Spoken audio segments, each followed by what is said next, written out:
Ayan po, elbow, most prominent portion or most prominent point inside the elbow joint.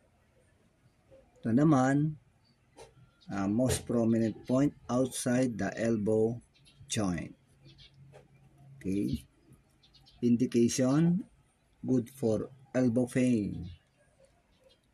Ayan. Tapat yung laser, single laser acupuncture. 20 seconds per point. Next, another 20 seconds per point. Use laser acupuncture device instrument. No? Ayan. Good for elbow pain. Ayan po. Gagamitan niya ng laser acupuncture instrument. Ayan. Ayan po. 20 seconds. Kabila. 20 seconds. Okay. After that, gamitan natin siya ng multiple diodes. Yan yung area ng pain sa elbow. 2 minutes.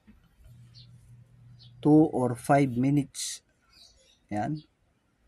Inside and outside of the prominent point of the elbow.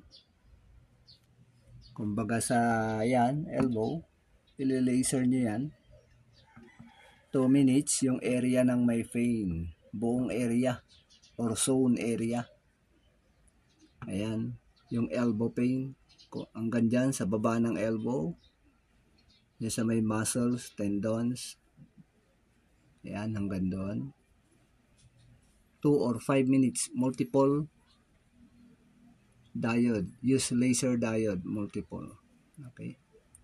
Ganun lang po, kasimple.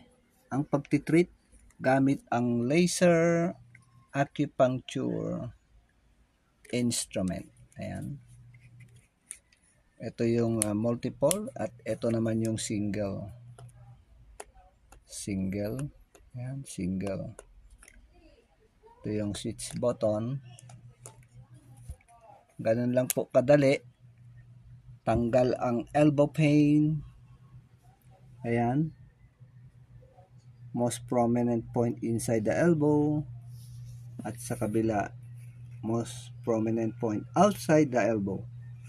Kaya, nakakagamot na kayo sa maiksing oras. 2 or 5 minutes plus dalawang 20 seconds. Kaya wala pang 10 minuto, magaling na ang inyong elbow pain.